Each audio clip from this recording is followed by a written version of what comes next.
Thank you very much. My fellow Americans, good evening. Let me begin by congratulating the team at NASA and our brave astronauts on the successful launch of Artemis II. It was quite something. It will be traveling further than any manned rocket has ever flown and will very substantially pass the moon, go around it, and come back home from a distance that has never been done before. It's amazing. They are on the way, and God bless them. These are brave people. We want to God bless those 4 unbelievable astronauts. As we speak this evening, it's been just 1 month since the United States military began Operation Epic Fury, targeting the world's #1 state sponsor of terror, Iran. In these past 4 weeks, our armed forces have delivered swift, decisive, overwhelming victories on the battlefield, victories like few people have ever seen before. Tonight, Iran's Navy is gone. Their Air Force is in ruins. Their leaders, most of them terrorist regime they led, are now dead. Their command and control of the Islamic Revolutionary Guard Corps is being decimated as we speak. Their ability to launch missiles and drones is dramatically curtailed, and their weapons, factories, and rocket launchers are being blown to pieces. Very few of them left. Never in the history of warfare has an enemy suffered such clear and devastating large-scale losses in a matter of weeks. Our enemies are losing in America, as it has been for 5 years under my presidency, is winning, and now winning bigger than ever before. Before discussing this current situation, I also want to thank our troops for the masterful job they did in taking the country of Venezuela in a matter of minutes. That hit was quick, lethal, violent, and respected by everyone all over the world. After rebuilding our military during my first term, we have by far the strongest military anywhere in the world, and now we're working along with Venezuela and are, in a true sense, joint venture partners. We're getting along incredibly well in the production and sale of massive amounts of oil and gas, the second largest reserves on Earth after the United States of America. We're now totally independent of the Middle East, and yet we are there to help. We don't have to be there. We don't need their oil. We don't need anything they have, but we're there to help our allies. Tonight, I want to provide an update on the tremendous progress our warriors have made in Iran and discuss why Operation Epic Fury is necessary for the safety of America and the security of the free world. From the very first day I announced my campaign for president in 2015, I have vowed that I would never allow Iran to have a nuclear weapon. This fanatical regime has been chanting death to America, death to Israel for 47 years. Their proxies were behind the murder of 241 Americans in the Marine barracks bombing in Beirut, the slaughter of hundreds of our service members with roadside bombs. They were involved in the attack on the USS Cole, and they carried out the countless other heinous acts, including the just horrible, bloody atrocities of October 7th in Israel, something that most people have never seen anything like it. This murderous regime also recently killed 45,000 of their own people who were protesting in Iran. 45,000 dead. For these terrorists to have nuclear weapons would be an intolerable threat. The most violent and thuggish regime on earth would be free to carry out their campaigns of terror, coercion, conquest, and mass murder from behind a nuclear shield. I will never let that happen, and neither should any of our past presidents. This situation has been going on for 47 years and should have been handled long before I arrived in office. I did many things during my 2 terms in office to stop the quest for nuclear weapons by Iran. First, And perhaps most importantly, I killed General Qasem Soleimani in my first term. He was an evil genius, brilliant person, a horrible human being, however, the father of the roadside bomb. And he lived just horrible, what he did. Iran would have been perhaps in far better, stronger position. Had he lived, we would have had probably a different conversation tonight. But you know what? We'd still be winning and winning big. And then, very importantly, I terminated Barack Hussein Obama's Iran nuclear deal, a disaster. Obama gave them $1.7 billion in cash, green cash. Took it out of banks from Virginia, D.C., and Maryland, all the cash they had. He flew it by airplanes in an attempt to buy their respect and loyalty, but it didn't work. They laughed at our president and went on with their mission to have a nuclear bomb. His Iran deal would have led to a colossal arsenal of massive nuclear weapons for Iran, and they would have had them years ago, and they would have used them. It would have been a different world. There would have been no Middle East and no Israel right now, in my opinion, the opinion of a lot of great experts, had I not terminated that terrible deal. And I was so honored to do it. I was so proud to do it. It was so bad right from the beginning. Essentially, I did what no other president was willing to do. They made mistakes, and I am correcting them. My first preference was always the path of diplomacy, yet the regime continued their relentless quest for nuclear weapons and rejected every attempt at an agreement. For this reason, in June, I ordered a strike on Iran's key nuclear facilities, an Operation Midnight Hammer. Nobody's ever seen anything like it. Those beautiful B-2 bombers performed magnificently. We totally obliterated those nuclear sites. The regime then sought to rebuild their nuclear program at a totally different location, making clear they had no intention of abandoning their pursuit of nuclear weapons.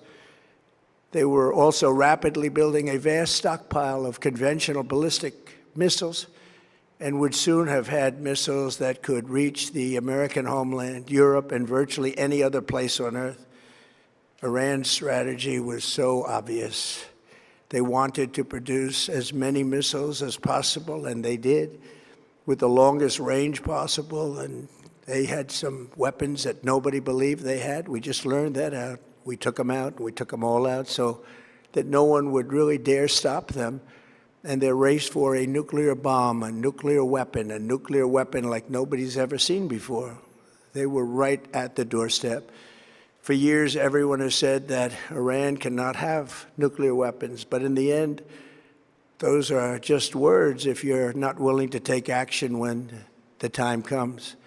As I stated in my announcement of Operation Epic Fury, our objectives are very simple and clear. We are systematically dismantling the regime's ability to threaten America or project power outside of their borders. That means eliminating Iran's Navy, which is now absolutely destroyed, hurting their Air Force and their missile program at levels never seen before, and annihilating their defense industrial base. We've done all of it. Their Navy is gone. Their Air Force is gone. Their missiles are just about used up or beaten. Taken together, these actions will cripple Iran military, crush their ability to support terrorist proxies, and deny them the ability to build a nuclear bomb. Our armed forces have been extraordinary. There's never been anything like it militarily. Everyone is talking about it, and tonight I'm pleased to say that these core strategic objectives are nearing completion. As we celebrate this progress, we think especially of the 13 American warriors who have laid down their lives in this fight to prevent our children from ever having to face a nuclear Iran. Twice this past month, I have traveled to Dover Air Force Base, and it's been something. I wanted to be with those heroes as they return to American soil, and I was with them and their families, their parents, their wives, their husbands. We salute them, and now we must honor them by completing the mission for which they gave their lives. And every single one of the people, their loved ones said, "Please, sir, please finish the job, every one of them. And we are going to finish the job, and we're going to finish it very fast. We're getting very close. I want to thank our allies in the Middle East, Israel, Saudi Arabia, Qatar, the UAE, Kuwait, and Bahrain. They've been great, and we will not let them get hurt or fail in any way, shape, or form. Many Americans have been concerned to see the recent rise in gasoline prices here at home. This short-term increase has been entirely the result of the Iranian regime launching deranged terror attacks against commercial oil tankers in neighboring countries that have nothing to do with the conflict. This is yet more proof that Iran can never be trusted with nuclear weapons. They will use them, and they will use them quickly. It would lead to decades of extortion, economic pain, and instability worse than we can ever imagine. The United States has never been better prepared economically to confront this threat. You all know that. We built the strongest economy in history.